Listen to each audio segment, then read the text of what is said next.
everybody. My name is Anna Raju and I'm currently studying BBA at Universal Business School, Mumbai, which is affiliated with Cardiff Metropolitan University in the UK. And this podcast is part of my module Contemporary Business Communication in a Globalized World and is about my views on globalization and the internet, evolution of business communications in a contemporary society with regards to the concept of English as a lingua franca. Our lives have become extremely comfortable with each and every innovations. Much of the internet is used for private, commercial and entertainment businesses, which is only about globalization. Globalization, which is a growing phenomena, can be described as a shift towards a more integrated and independent world economy. The internet, which appeared in 1983, has created a huge and powerful impact on civilization and globalization. It has truly revolutionized how humans work. It has widened the global knowledge base and has also paved a path to bring cultures and people closer. In business, the internet has provided a platform where organizations that are thousands of kilometers away to communicate and share information amongst themselves and to the customers at large. Due to the internet, businesses have improved their global competitiveness and productivity along with efficient electronic transaction processing. In a sense, the market is competitive now more than ever, with consumers having a wider sense of choices and awareness. So what is social media?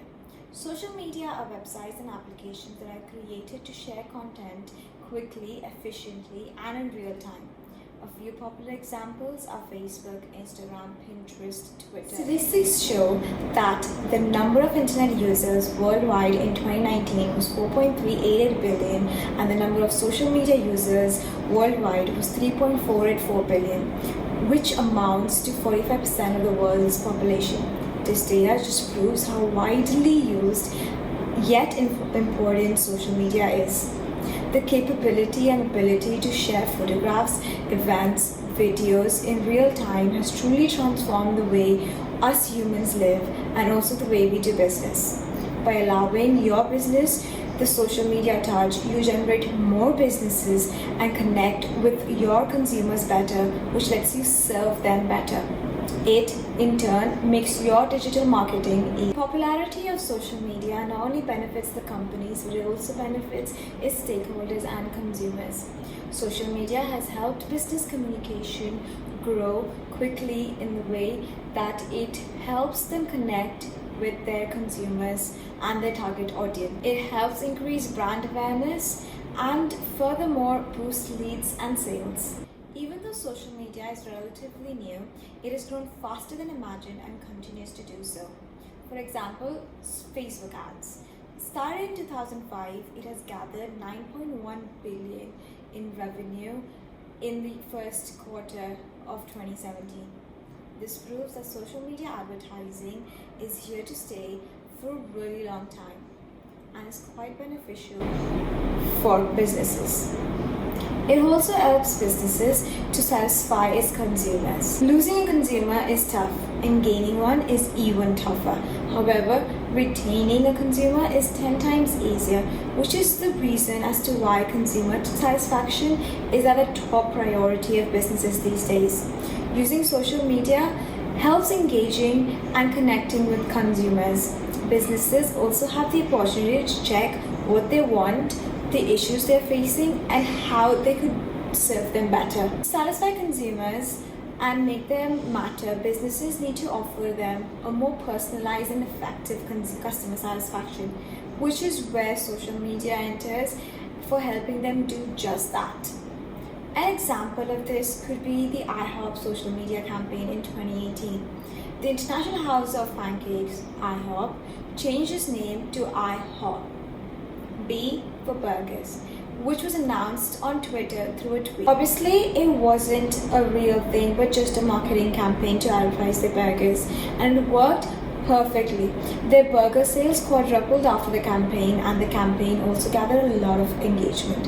One of which was when it asked its followers to figure out what Burger King stands for, and more than 34,000 followers responded, and the name acknowledging those tweets was retweeted more than 15,000 times. Furthermore, it gathered mentions from other brands too. The campaign was a massive success, and according to YouGov, IHOP's word of mouth grew substantially in the week after when they changed their name, which just goes to show that people were really talking about IHOP. An example of this could be the Cambridge Analytica scam. Now, what is Cambridge Analytica? A UK-based company that provides services to businesses and political parties who like to influence mass behavior. They harvested more than 50 million raw profile data with the help of big data analytics and created a psychographic profiles to eventually target users with customized digital ads and other manipulative data, which is called micro-targeting. They then sold these data to US politicians looking to influence voters without the user's consent. The firm used the raw data to build a powerful software to forecast and influence vote choices at the ballot box during the 2016 US elections. The Trump 2016 digital campaign depended heavily on micro-targeting and used the data provided by Cambridge Analytica to gain an upper hand in the elections. Such misuse of data and information of users online without their consent raises ethical issues and concerns regarding privacy and security of data. This is the perfect example of how influential social media is. It allowed Cambridge Analytica to influence the minds through micro-targeting and change the course of the presidential elections in one of the world's most powerful country. This shows that the power of social media is unparalleled, and this could be harnessed by companies to target and influence people's decision-making skills. Hence, proving that social media plays a vital role in altering our thinking and decision-making. Now that we understand the importance of social media as a channel of business communication, let's move on to the next segment of the podcast, the evolution of business communication in a contemporary society. Communication is one of the most vital parts of human life and is a means of business expansion. Over the years, business communication methods have evolved with the use of the internet and technology.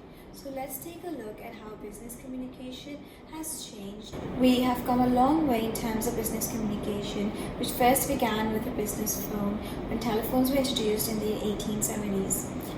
This changed the game, where there was no more waiting of letters or telegrams, and a simple telephonic conversation was all that was needed to communicate instantly. Technology then boomed in the 20th century, and since then we've not looked back. Companies started having options to choose from. With the invention of VHS and DVDs, executives were now able to circulate information for training and announcement purposes. Then, closed-circuit television conferencing around the globe allowed virtual conferencing, after which there were major breakthroughs with the introduction of webcams, which were operable and gave viewers a realistic approach to communicating with people on video call.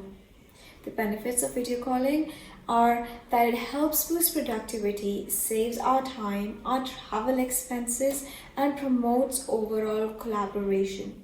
It helps teams maintain human connections irrespective of their physical location, which speeds decision making and improves the ability to create global collaborations. One of the biggest leaps in business communication was electronic posting of messages. It allowed users to send emails to anyone, anywhere, and anytime. Next were mobile phones, which became more powerful and more versatile with time. Users were then able to access the internet anywhere and anytime, and there was a huge surge in the number of employees bringing in smartphones and tablets to the workplace. The use of such technology pioneered business communications both internally and externally, where the availability of smartphones, instant messaging allowed the world to communicate effectively in real time. Before the digital age, businesses had to rely heavily on traditional ways to reach out to potential consumers, and even then, the reach was limited. The rise of social media has also proven to be very effective, where it has allowed a continuous two-way communication. What's more is that businesses are now able to gain access to online presentation design services, which helps inculcate creative visual content and hence further improve their communication with the consumers and the target audience. One of the most recent technological innovation, cloud-based computing, which when introduced to business communications a step further. It's a large business to store information on virtual servers and gain access to it from any location around the world and from any device in real time. In addition, employees now have access to business data that require to work efficiently and effectively. To say the very least, business communications have come a long way with the help of technology and innovations, where even the smallest of businesses can grow and be successful. We finally come to the last segment of this podcast, which is English as lingua franca from a globalized business environment. Considering globalization, English is the most common language in international business. Quite a bit of business communication is done by non-native speakers of English. In regard to the cross-cultural exchange of information, sender and receiver are usually of varying backgrounds. Furthermore, organizations and multinational companies have realized the importance of using one common language as an external and internal communication tool. English has become the world's lingua franca. It is the most common worldwide language and has been accepted as the language of primary communication in some countries. Over the past few years, adopting a common language isn't only a good idea, it's a must. The wide expansion of economic globalization has brought a rise in international business cooperation and in the cross-border business partnerships, which has only resulted in a growing number of contacts between professionals from different cultures and linguistic backgrounds and communicate with foreigners in their own communities or even when traveling. According to Ethnologue, the 21st edition of 2019, 1,121 million were speakers of the English language around the globe, where there were 378 million native speakers and 743 million non-native speakers. And as of April 2019, English was the most popular language online, illustrating 25.5% of worldwide internet users. Hence, English in a way has become denationalized since it is no longer country exclusive, which gives its use as a multicultural dimension. In the past few years, the research into business-related communication of non-native speakers of English in the English language has come from the development of the concept of business English as a lingua franca, or BELF. So what kind of language is business English as a lingua franca? If English as a lingua franca is used as a means of communication between speakers of different first languages, then business English as a lingua franca is English used as the language of communication between professionals whose first language is English. Hence, it said that BELF is a collection of English used particularly in the international business for handling businesses between individuals and companies from across the globe. Business English as a lingua franca means that English is used as a neutral and shared communication code. It is neutral in the way that none of the speakers can say that it is his or her mother tongue. It is communicated in the way which is used only for conducting businesses globally whose speakers are BELF users, and the communicators are not non-native speakers or learners. And therefore, business English as a lingua franca is a collection of English that is used by non-native speakers in which the attributes of the speaker's mother tongue communication patterns are present. Additionally, it is thought out to be clear and simple, which consists of neither idiomatic expressions nor complicated phraseology. Nonetheless, the most striking aspect of BELF is that it is business-related vocabulary and technical lingo. To conclude, business English as a lingua franca is a method of communicating information with precision and clarity. And in the business world, This is without a doubt concerned with getting the job done, which is the sole purpose of businesses in its most elemental sense. With this, I come to the end of the podcast. I hope you've liked my video, and please don't forget to share and subscribe, and hopefully